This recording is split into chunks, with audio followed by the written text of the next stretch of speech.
the F minor set of Prelude and Fugues, both books. Nothing but meaning it, saying it, I hear it, I smell it, I taste it.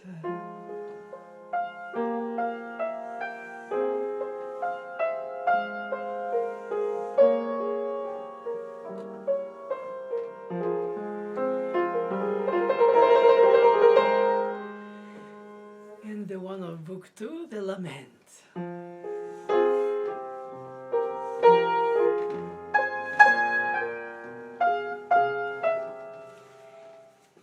Because of the lament of the appoggiatura with anticipation and then the drop. Even Chopin, Fourth Ballade.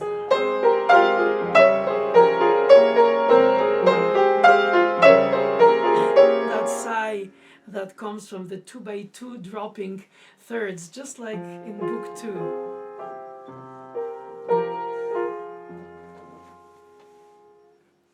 And in the three-voice Sinfonia invention, F minor as well, with the lament bass drop.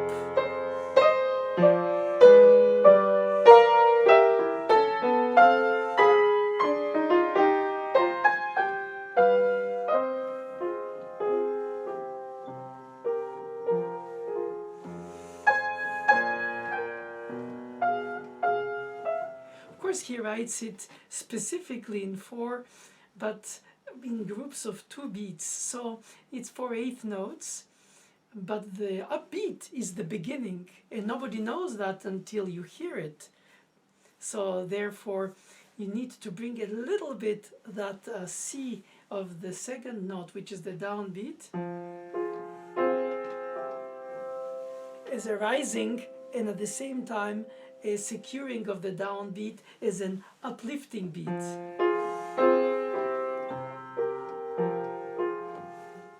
That's also in E flat major, the Third Symphony by Beethoven.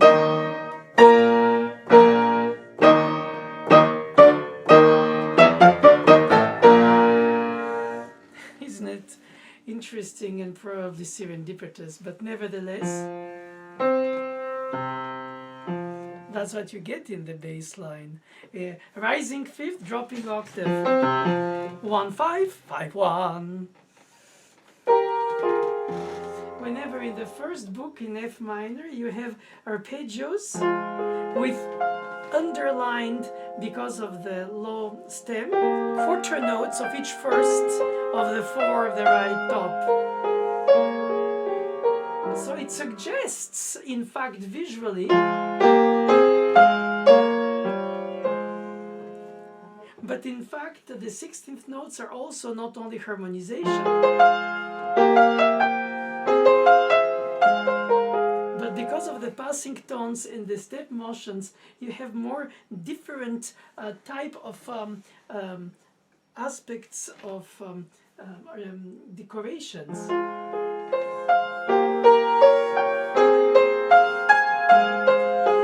He doesn't do just arpeggios like this.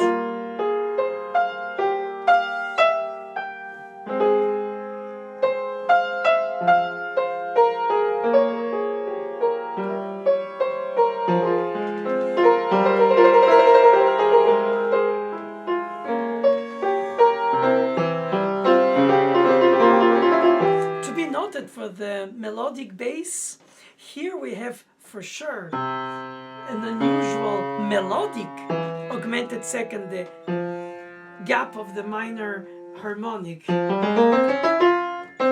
Flat 6, and of course a major 7 for the leading tone. He could have done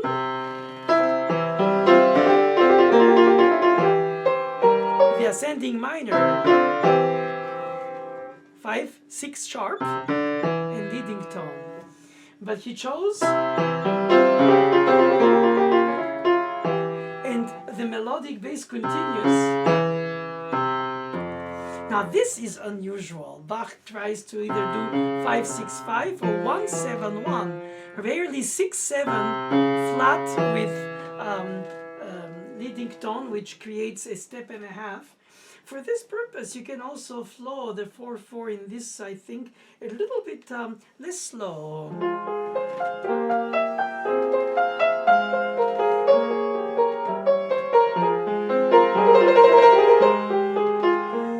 Or more representing some kind of daydream or reflection.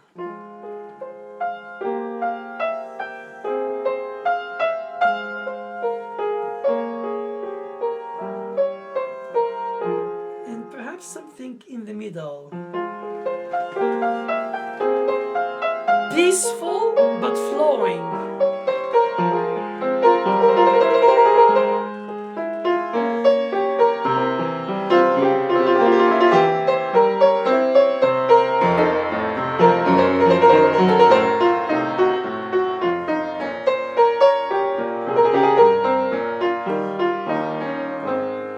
Start in the left hand from the relative major, but in the middle of the bar.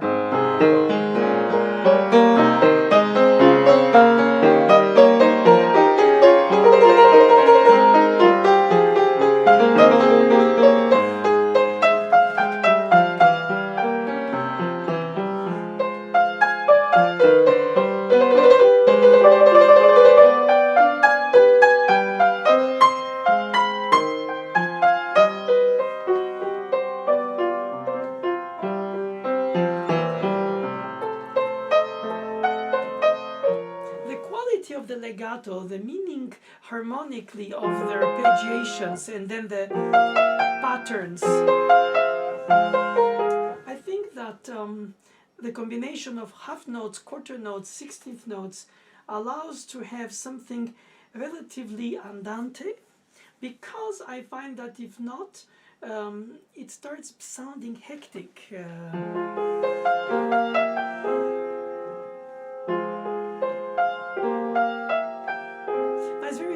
Because in book 2 he uses the repeated appoggiatura rather than suspension, which he uses at the end only.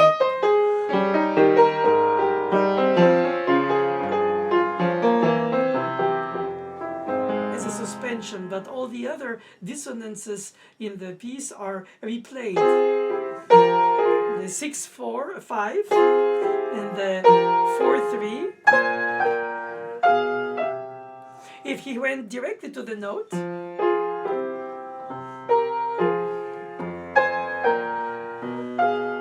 if he held it,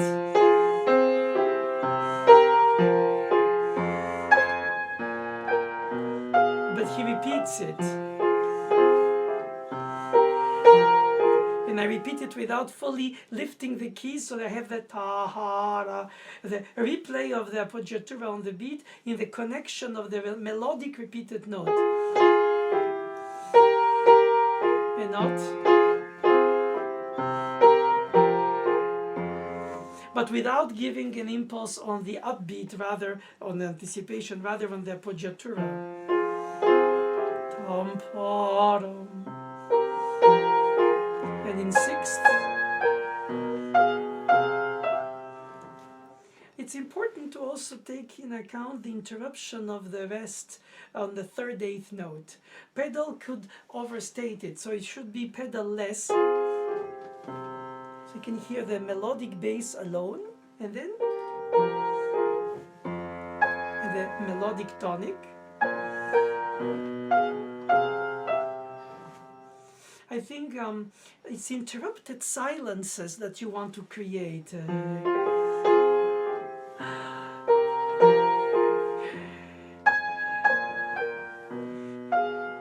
I'm almost tempted to extra extend that pregnant type of rest. But of course it has to be within good taste, because it's really not a rubato piece. Of course, if you play the same in the Chopin ballade,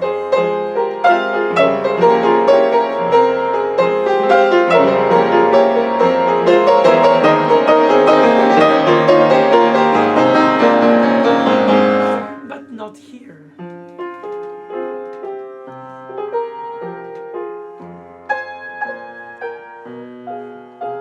Generally, it's possible when it's slow to add more ornamentations with passing tone or perhaps an appoggiatura. That's also in his opening section of the sixth partita.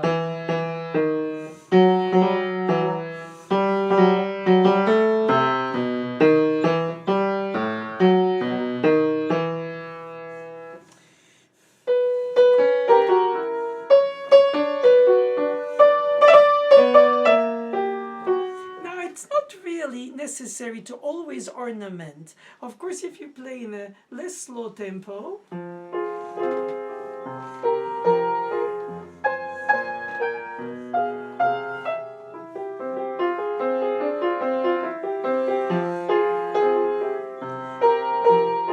the natural flow doesn't allow or necessitate on the modern piano an ornament on the downbeat. It would only be the case if you play under tempo or under the other tempo. And then, now, generally, nobody is feeling comfortable adding ornaments when we recite or text line. So it's possible to not take it at heart and constantly search to do something in the second repeat or in the first. I think even if you take the repeat, you don't need to make it more ornamented. It's not like it's boring by itself. It's beautiful by itself. It's meaningful by itself. It's a lament with a sigh of the descending thirds and sixths of the lament. And I find that it's all about dropping. And in the first book is more about rising. The G to the A flat, and then the D flat, and then the bass. F, G, A, B, C, D flat, E, and then F, G flat, A.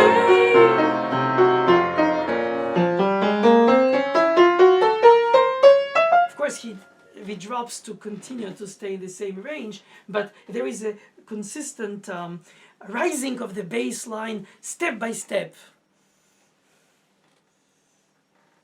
Like in 109. But it doesn't matter. I always have ideas of connecting thoughts.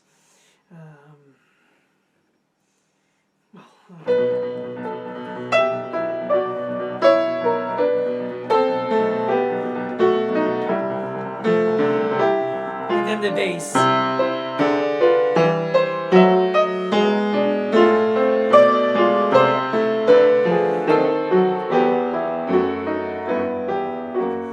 This movement, steady, step-by-step rising.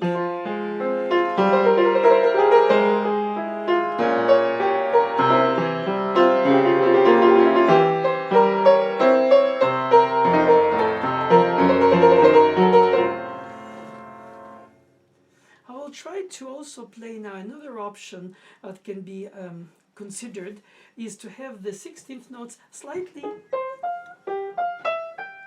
detached, aired, without to be staccato, so that the chorale of the held and connecting singing parts in quarter notes is even more heard than the harmonization that on the rich overtones of the piano sound, the 16th note perhaps cover the length of the quarter note, so you can hear.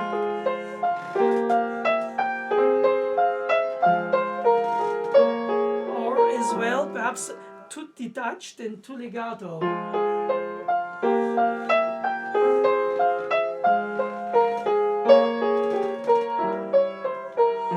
Again, the bowing ta-ti-yum, pum-pa-dum, pum-pa-dum, pum-pa-dum. Or just even, but softer.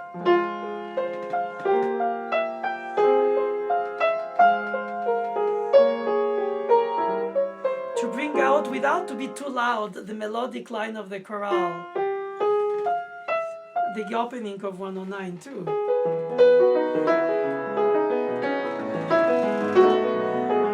But it's not a trumpet, it should be just a fog and a light. It's arising from the blending. And here too.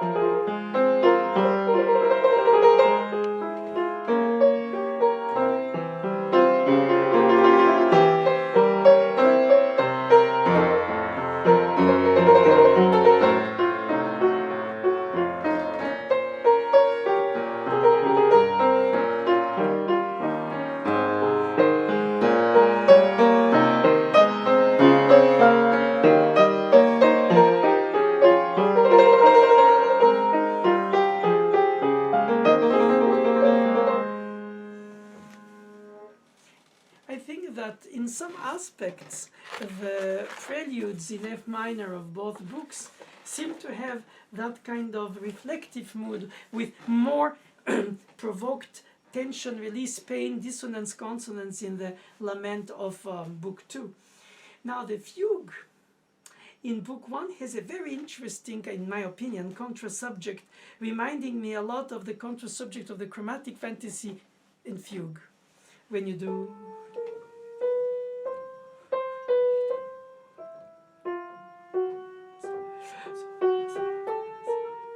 It's a very long subject, isn't it? And then watch the contra subject. The repeated note 8th to 16th. And guess what he does? In the first notes of F minor book 1's also contra subject pattern of 8th to 16th, of which the second is repeated. It could have been dotted, but he chooses to restrike it.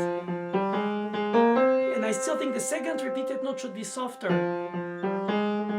So you can hear the steps and not the replaying, oh, I cannot say it, and not the replaying of beat. I'm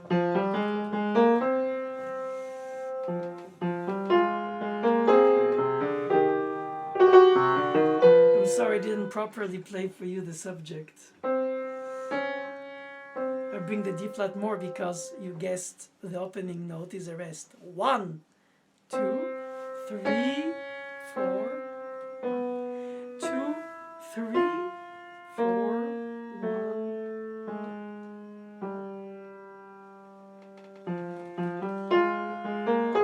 1. The answer, chromaticisms between the two hands.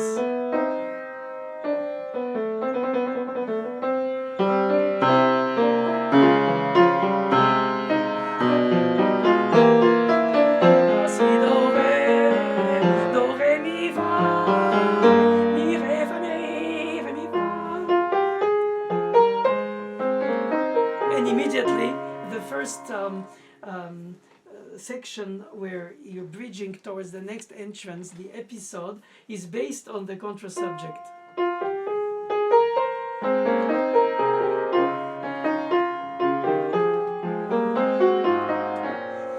I think this peaceful subject in equal quarter notes from the beginning to the end, included the quarter note rest at the very get-go, is calling for peaceful, but if you can play it legato, close up to the touch, and without unexpected accent in terms of the control of the touch, you could play it less slow, but still lake surface mirror, calm.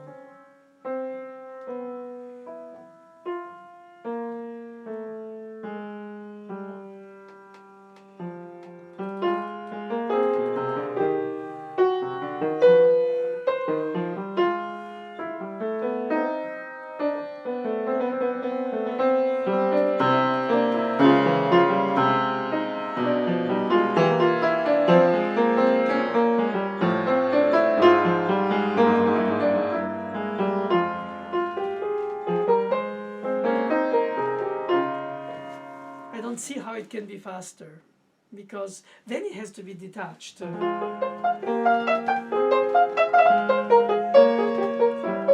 from the mood of reflectivity and some kind of meditation, it will become a bit more pretty and seductive.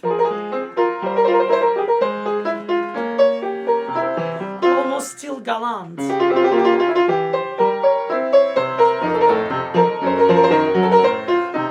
But you have to play it with a conviction that you believe in it.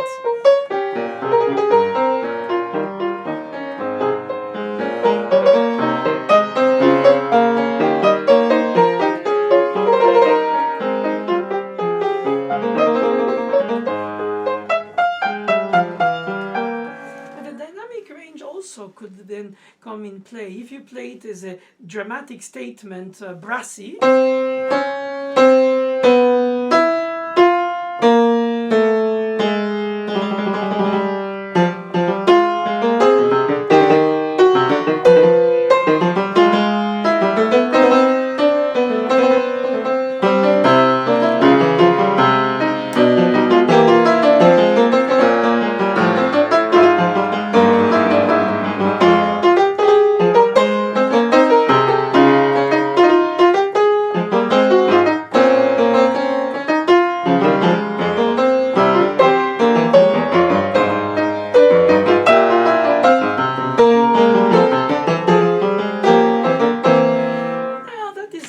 characterization in my humble opinion, but this is the point of doing these tryouts of different aspects of the same texture, privileging the long vowels of the singing, long values, rhythmic ones, and singing, or this more toccata, more detached, more brassy.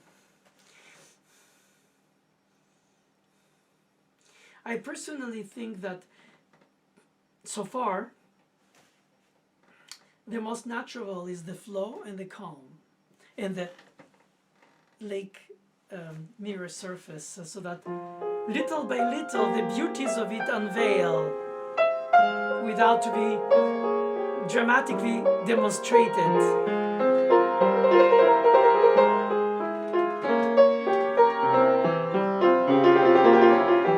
That's for the prelude, and the fugue in the same vein. Sung and discreetly contra subject.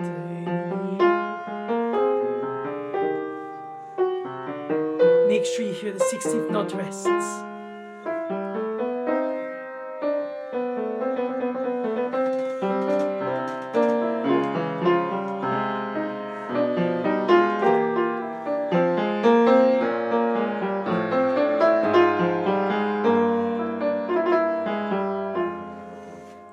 It's always a challenge to make the right hand two voices sound different without to be totally contrasting, because they need to be in a blend.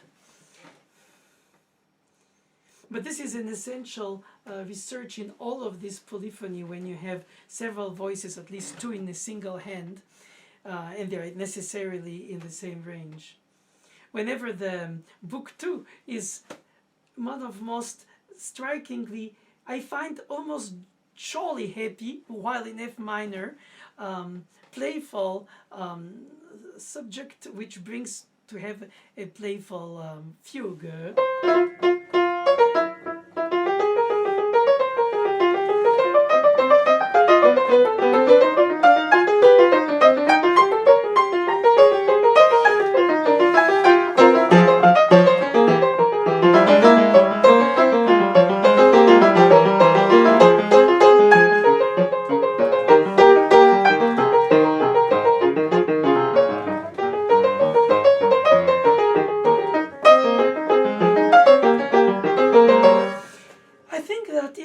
It's a little slower.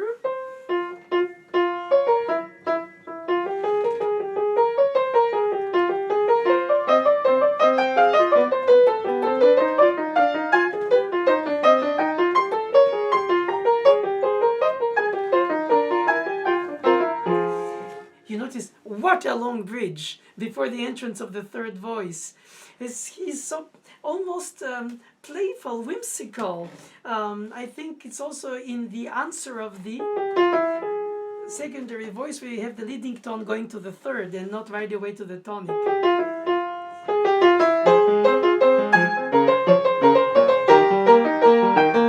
And of course, by By the time the long value of the middle voice becomes a suspension dissonance, it's less dissonant because of the decay. Unless you play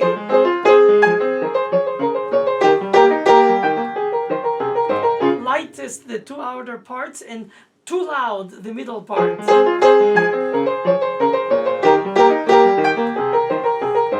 I think if you play it a relative fast tempo, you don't need to bring it so out and still have the decay that connects. And then take advantage of the beauties of the escaped with the sixth.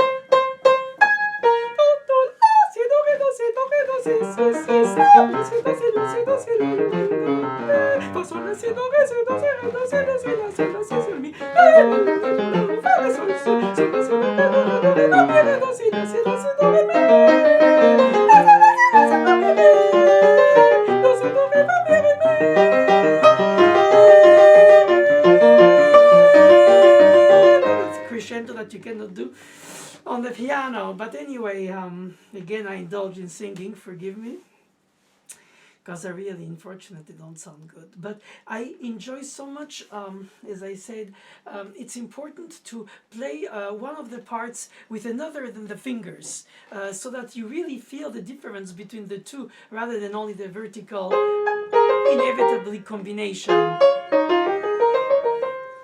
And this is also a question of tempo, because it started on a beat, the fifth, the diminished seventh, and then a sneaky long conclusion with mostly passing tones and of course a step motion.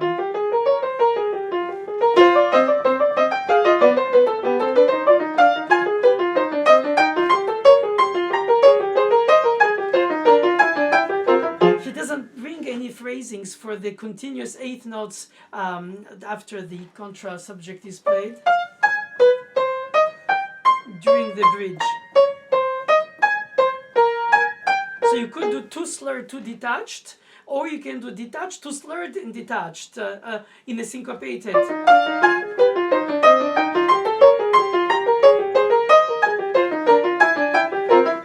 Or a combination of both.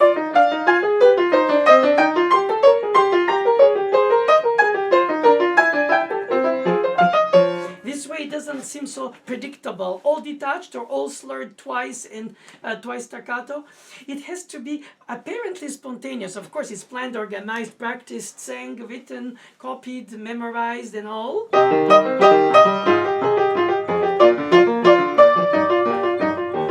why I think that a notch faster might give that spark of the impetuous moment that contrasts with the thrum of the prelude's lament.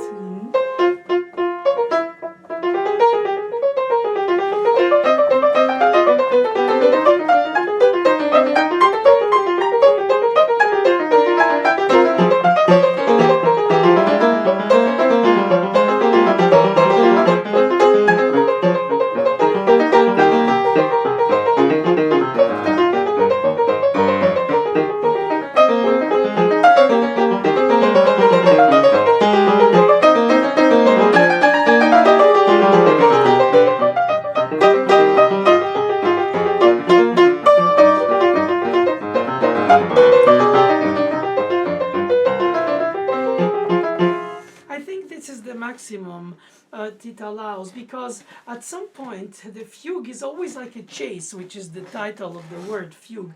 It means that something is escaping and you're trying to catch it up, and it's always ahead of you. In this playful, whimsical situation, it really has to have the lightest touch and very light articulation of air legato for the 16th notes, especially when they're note for note, so it doesn't become heavy.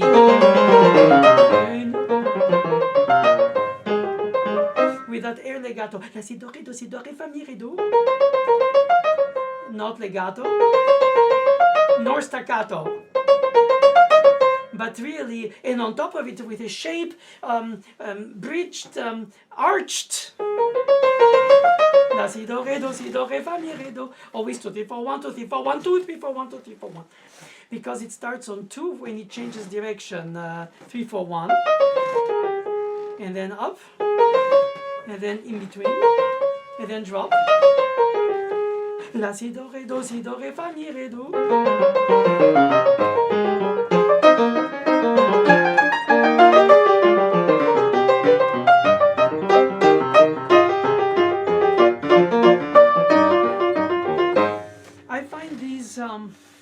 Very playful, literally, for the book 2, and very reflective for the book 1.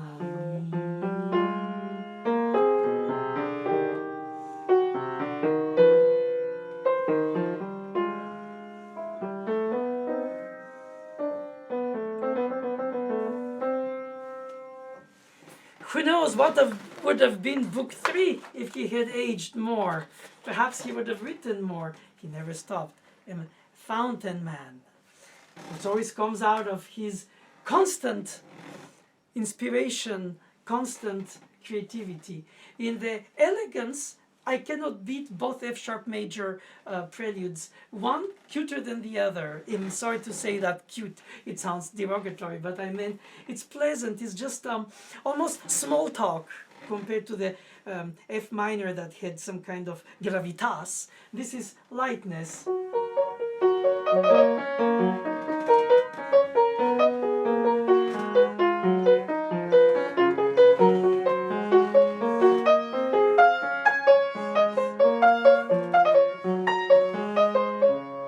Always the leaps, always the passing tones, always the melodic bass. Could be legato, could be 2x2, but I think in this mood, if you do a lot of the leaps in the right hand, the left hand can be just neutral legato but light. A two-voice invention. Even the fugue is so benevolent, very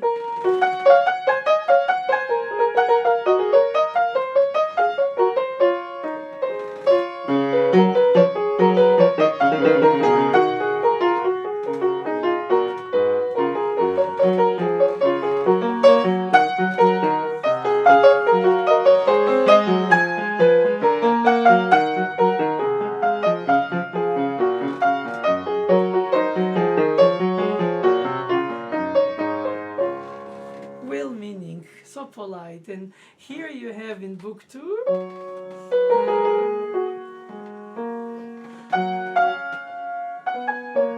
also, but this case, dot rhythm.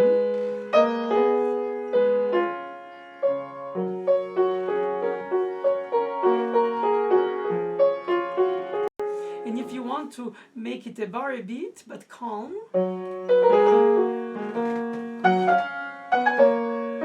but avoid my accents on the short and stay on the longer.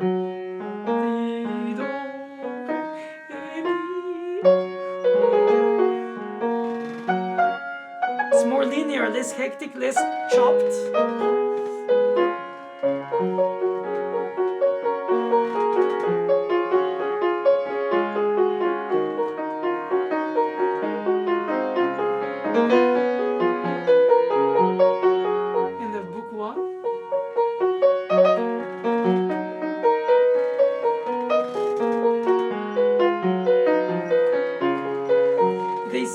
From the same mold, this appeased and welcoming and well-meaning Bach expression of lament in the preceding one, and I think more pastoral in this one. And so the difference is that in the fugue of book 2, he goes for the dramatic contrast with a provoking trill starting upbeat subject. Huh? What about that? Then 5/4, and through 5 back to 1. And provocatively, the next entrance is obviously in combination with the contra subject on a tritone. That's what Beethoven does in the second movement of 78. And here is... It's incredibly spicy and provocative and driven, and almost because of the chopping interruption of the sections of the subject, you have the impression that you have three subjects in one. And then, and finally, we drop. So it is a scale. After you rose again.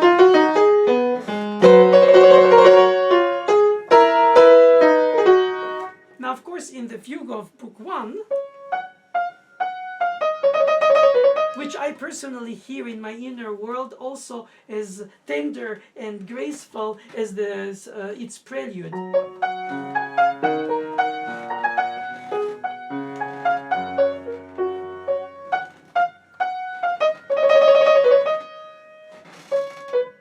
And it's not in cut time, so the 4 beats justify. But if you want to make the contrast despite of the meter, which after all is not a golden rule either, it's just an indicator, but you can do what you want in your reasoning with the meter choice of Bach, and you can play it faster.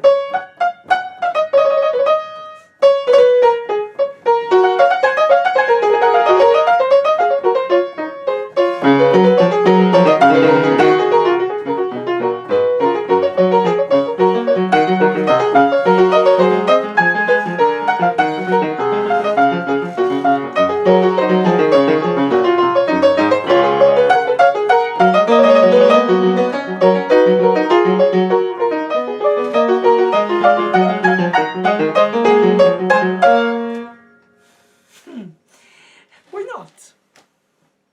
I personally rest my case rather for today on a combination of a continuum between the prelude and its fugue.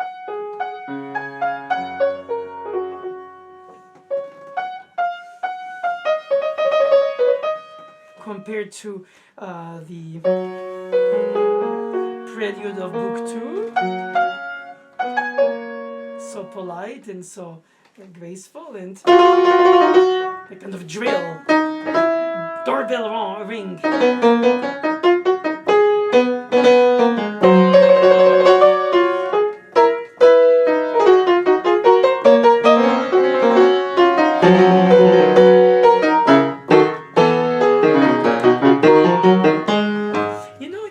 If you have it from above, it's an appoggiatura because of appoggiare, which means to lean.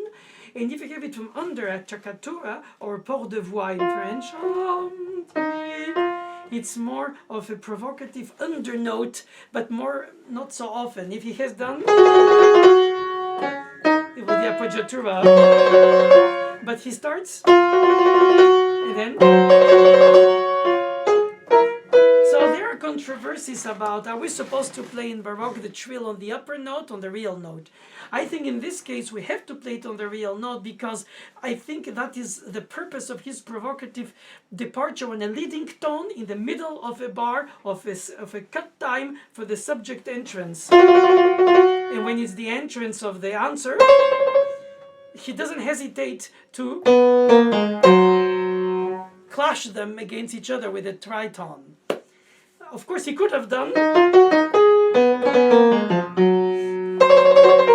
and even if it's tied and held, it's at least less for once, which he doesn't do often. Well, A minor he would do too.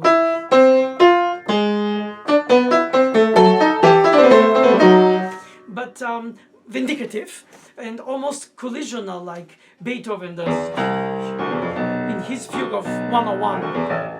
When you have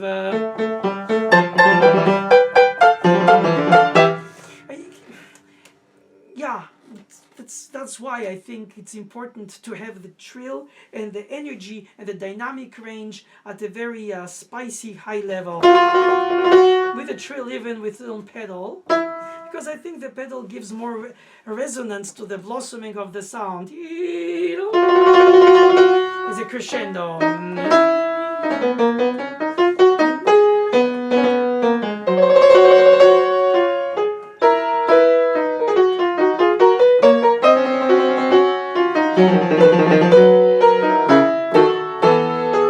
And interestingly, the contra subject is a lament, like F minor book 2. He interacts with the different elements. It's amazing. He's economical by not using too many effects, but when he uses some and he places them in situations where you don't expect them, it creates a sense of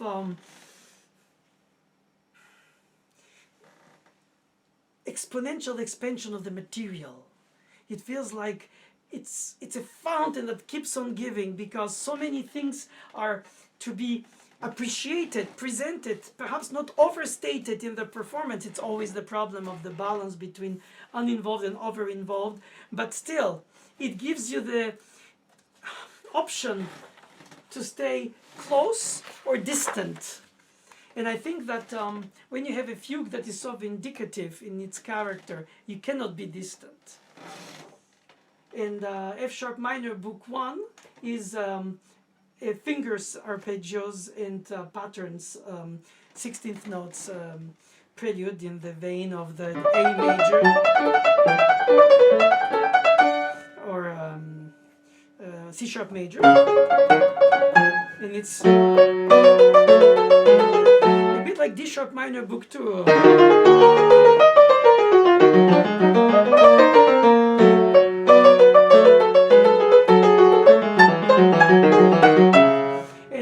The fugue in long values, starting in a beat and a suspension, and the chromaticism of minor ascendings.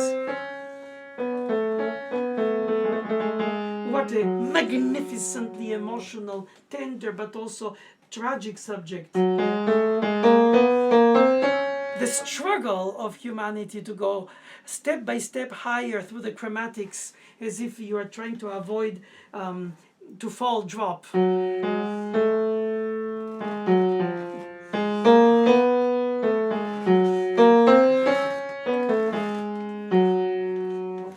And the accompaniment of this answer through the contra subject is with the appoggiaturas of the lament, repeated note anticipation, appoggiatura.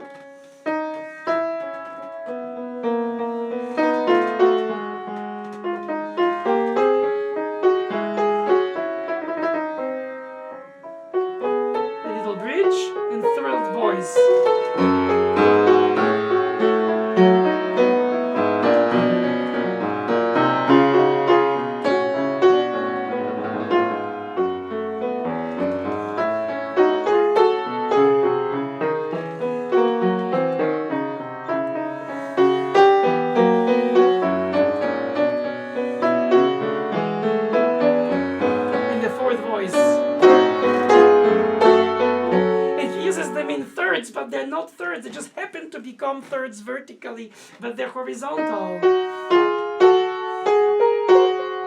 I mean, how can you not hear those with the thirds and the tenths? With the D natural flat 6, and then the alto, ascending minor, and the fourth voice on top. The bass on the 10th. It's so fruity, it's so juicy, it's so meaningful, it's so heartwarming.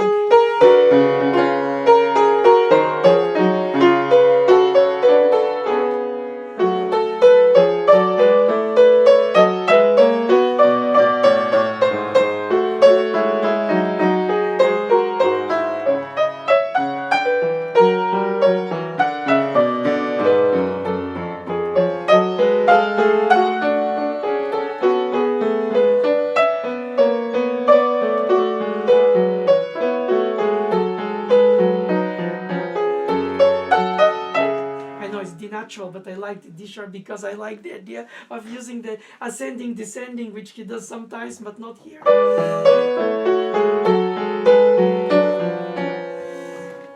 do what he wrote, and if not, write your own. That's what she used to tell me.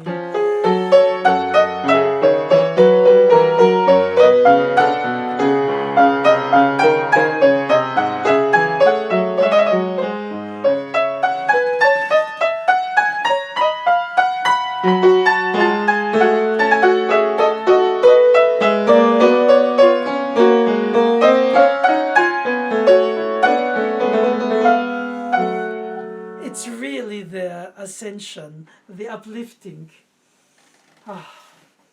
compared to the very toccata-like prelude.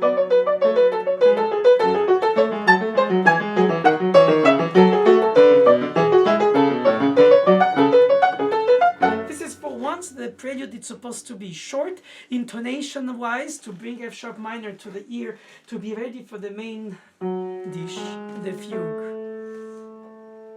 So the proportions of this prelude being a bit shorter, I find that they're meaningful. So because the subject and the values of the fugue, which is in eighth and quarter notes, and the subject of the theme of the prelude being in eighth note and 16th notes, it feels like twice slower by essence. Even if you don't keep the same pulse, it's an essential. So it's a reflective fugue after a driven prelude. And here you have a reflective prelude in book 2 with the triplets that break the square flow of the 16ths by 4. But I always bring them through the first note over and not each of them, because it'll be too heavy.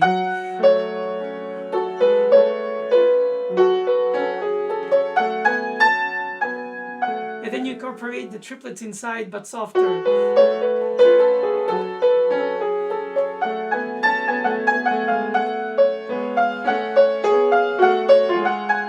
And it could be slower, even more reflective.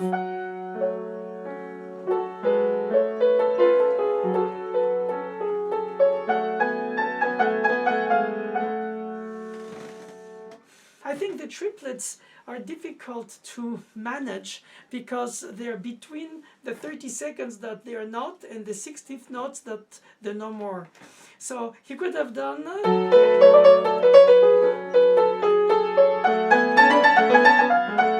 the double, but it's the one extra, not two extra.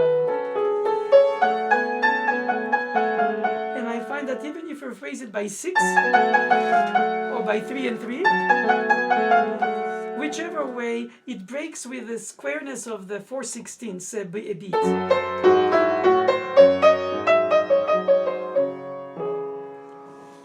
I find that to be a very important breakthrough in his book 2. He uses these more. This kind of 8th note by 2, 16th note by 4, triplets in between. So it's almost like as if he's writing the rhythmical notation of a suggested rubato that comes from going from 4 to 3 to 2, from 2 to 3 to 3 to 4. There's something to say about that.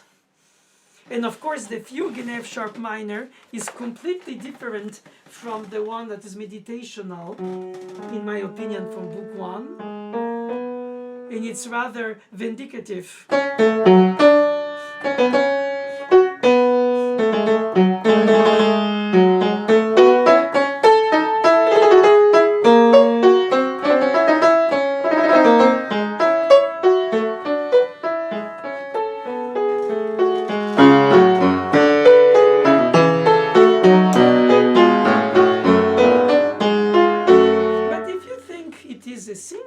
Fugue, not instrumental, then you can do this.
reason for which this is important to think about is because if you decide that you want to go in one option, which is the lyrical song, where you can state through your touch legato and impulsive or prepared in anticipation touch tenuto sound,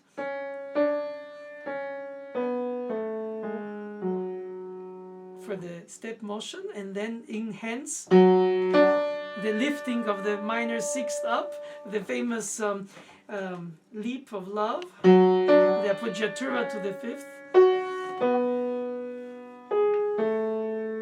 And of course, if you play it faster, okay, you don't have to play it fast and detached. Let's try it fast and legato.